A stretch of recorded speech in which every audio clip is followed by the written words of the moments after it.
This leaf you are seeing in the picture is what I want to explain to you. I want to update you about.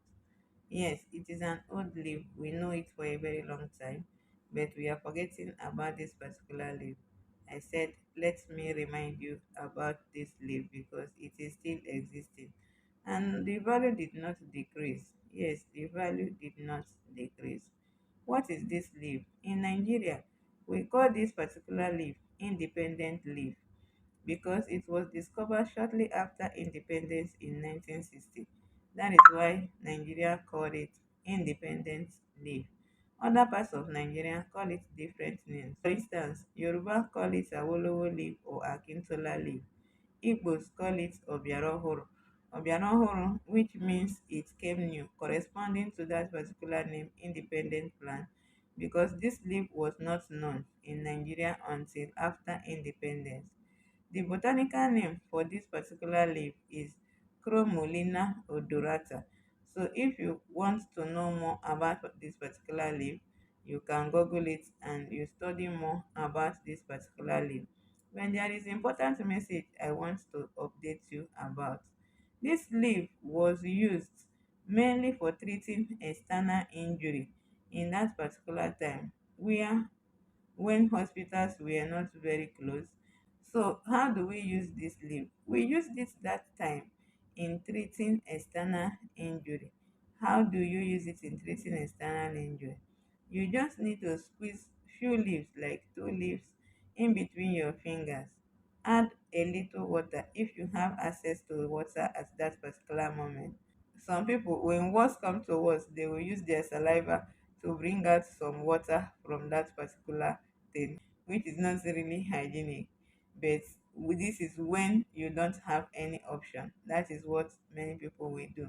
They will just put small saliva and the extract from the independent leaf will come out and they will use it to stop bleeding.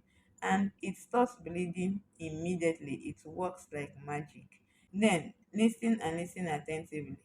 Just as these particular independent leaves are used in treating external injuries, they can as well cure your peptic ulcer or your duodenal ulcer. Yes, this particular ulcer means you have wound in your stomach or you have wound in your duodenum.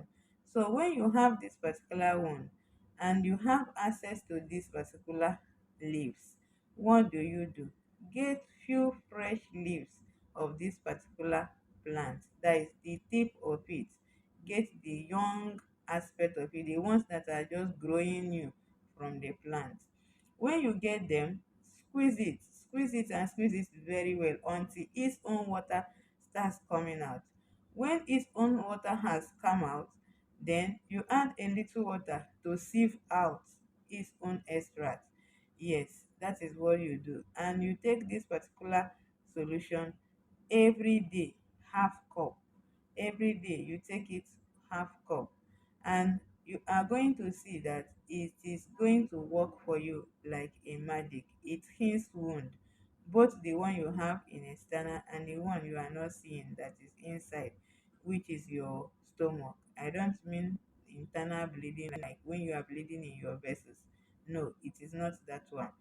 So, but when you are having ulcer, this particular leaves can help you to cure it. So, what do you need to do? You need to form a routine of taking it.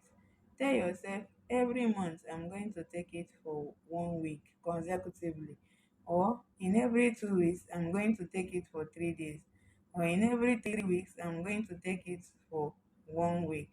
So you can form a routine of taking it, and when you form a routine of taking it, your ulcer is going to heal and heal very, very well.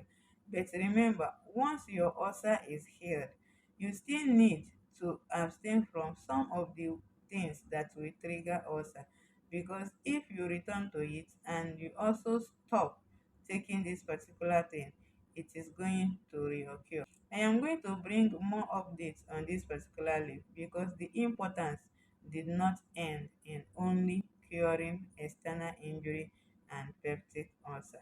Thank you so much for watching.